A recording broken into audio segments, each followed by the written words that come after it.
For what purpose? To ask questions of the author. Do you yield? I yield. Thank you so much, Senator Perry. You and I have a great deal of agreement on our concern for substance use disorder in the state of Texas. You agree that addiction to marijuana is a substance use disorder, a mental health disorder. It falls under behavioral health addictions. With regard to substance use disorder, individuals can become addicted to any number of substances like alcohol, correct? Correct. Sedatives, painkillers, stimulants, a number of different substances, including marijuana, correct? Correct. And you know that we, as a state, rank last or near last in access to mental health care for substance use disorder, correct? I don't believe that's a true statistic, but you can use it. I don't agree with you. Do you know where we rank with regard to access to substance use disorder treatment? To me, that's not the substance of the conversation, but I've heard your studies before, and then I've heard Madam Chair point out where those studies were, where they were not updated, where they're not factually accurate, and I don't remember the last time, but it's significantly above the number you have, but that's not a relevant conversation today. Teacup is available for those people that need regulated, prescribed cannabis products. How would you suggest, or let me back up for a moment, by criminalizing all THC product, do you anticipate that black market access and quantity will go up? So let's be clear. We're not criminalizing THC products today. Outside of the federal regulated hemp plant that is 0.3% in finessible, outside of that, all THC products in Lubbock, in Amarillo, in Travis County, in the state of Texas is illegal. So I'm not criminalizing something that's not already illegal unless it meets the plant definition, very narrowed plant. So this bill is not criminalizing something. It is illegal today. The industry that is selling this crap and poisoning the people of the state got by with some slick attorneys and some smart chemists. I say diabolical chemists. They're not smart. They're evil. They got by with creating loopholes to push this stuff out on the street. So this is not criminalizing something that's not already illegal. So those are very good points. Let me rephrase. Let me be careful in my rephrasing so that I capture your refinement.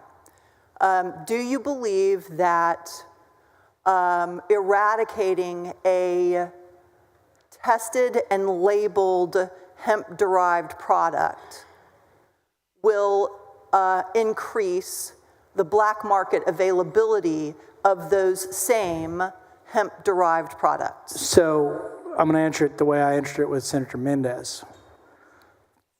First of all, we're not going to eliminate black market. I don't care what the subject matter is. It's going to exist. The black market is already involved in some of these retail joints, for sure. They have gotten by, but the answer to your question is, I know today if an officer is presented with an opportunity to have the conversation of whether that's legal or not, that's a real challenge. Stop, you can see you got a vape, smells like pot, but don't know if it's legal pot. Well, it's never been legal pot. But the Delta 9 conversation when the chemist kind of got in the middle of that. So what I'm telling you is, what I will know if this is passed, there won't be any decision to have to be made by that officer. It will be immediately illegal. So that takes the enforcement issue, which is what people don't understand. When people say properly labeled, properly manufactured, properly tested, make sure it's really good stuff, and we'll be okay with it. Well, that hasn't worked out too well for us in most of these vices that we find ourselves. 80+%, probably higher than that, of our CPS and foster care issues are drug and alcohol related. Usually alcohol first and then drugs second. It doesn't matter what order, but you look at what we've done as a society. Rather than saying, this is not good, we're not going to allow it, and we'll enforce it till it goes out of existence, we've fallen prey to the narrative, well, you know, if we just tax it and regulate it, that makes it okay. It does not. If I could roll back time, I'm not a teetotaler, that's not my deal, but you can't argue that alcohol has any virtuous impact to it. You can't argue that vapes has any virtual impact to us. You can't argue any concept of what we're getting done today is not a good thing to do. I agree with you with regard to prosecution as a former prosecutor, having prosecuted possession of marijuana cases. And I think perhaps we would agree that taxation, regulation, and enforcement as a package deal is probably the most effective. I disagree. So you believe that prosecution alone is the most effective? I believe these people that are in this industry migrate to the path of least resistance.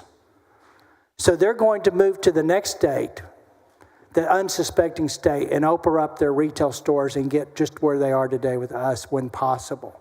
So if you make it miserable on them, and every one of these owners know for a fact that I can go to jail if I'm selling this, I'm going to get fined out of existence. And by the way, to have it at all, it has to be registered with dishes, and that's $500 per product conversation. So if I do it at that level, are you going to tell me that someone's going to be able to go to the street and get that same product? Maybe, probably do today anyway. But at least now I know when that product shows up on the street, I don't have to wonder if it's legal or not. And then we enforce it. So I will tell you, the threat of jail cells, even with people that are motivated by greed at the expense of the health of the public they serve it or give it to, are going to have a different opinion about doing it in Texas. So maybe I'm wrong, maybe I'm right. I know what we're doing today.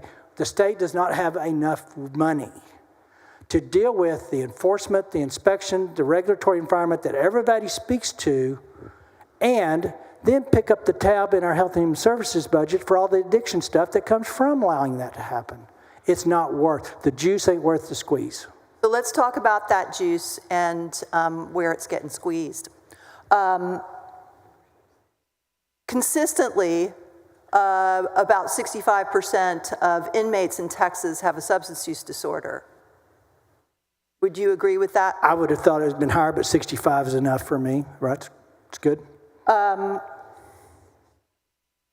The fiscal note on this bill doesn't have an estimate for the impacts on courts, jails, and probation systems from this bill.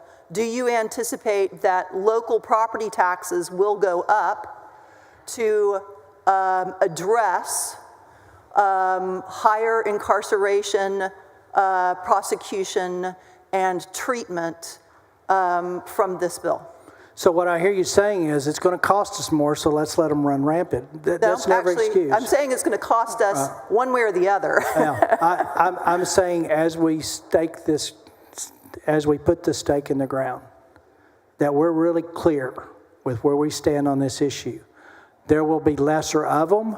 However, in the event we find them, we will prosecute, and if the owner knowingly did what he shouldn't have done, he will go to jail. Or if the manufacturer is doing what. So I have no problem with that. The day we acquiesce our job to public safety and the welfare of the state because it could cost us more to actually go after that is the day that the state of Texas ceases to be the state I want to live in. Would you be in favor of taking, as a CPA, taking an honest look at the costs of arrest, investigation, prosecution, and incarceration for substance use disorder compared to the cost of robust regulation and substance use disorder treatment? I'm not interested. I want it gone. Parents need to know that it's gone. We need to do what we need to do. As far as the cost analysis, I've been on HHSC committee since 2015, serving as vice chair. I promise you, if we didn't have a system that we chose not to do the hard thing and just say no to it, but we've allowed it to, quote, be regulated. We spend billions of dollars on addiction. We spend most of our health and consumer budget, and a large part of this budget in this building, on broken family issues. So I don't know how you put a dollar on that cost, but I'm telling you, it's a huge number if you can, and most importantly, it's a cost that we can never recover.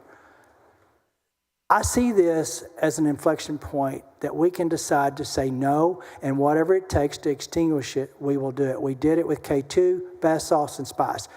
I know you and I are not going to agree that that's what this is. That is what is on the shelf today. It's the new K2. It's the new K2.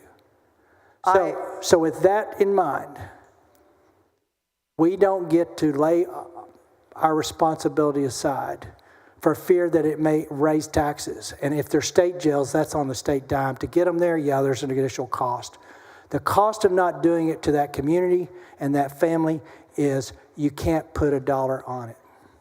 I completely agree with you that we need to zealously look at our issues with substance use disorder in our community and do everything we can to combat them. And I appreciate your commitment to that issue. I question the wisdom of a just say no policy and look forward to working with you on a way to constructively address substance use disorder in Texas. Thank you. Thank you, Senator. Just to answer your question, Senator Eckhardt, the testimony in the press conference today, the police said where they could investigate and go undercover, 75% of what they found was illegal. That's what the police and the district attorneys say. Senator Sparks, you're recognized. Thank you, Mr. President.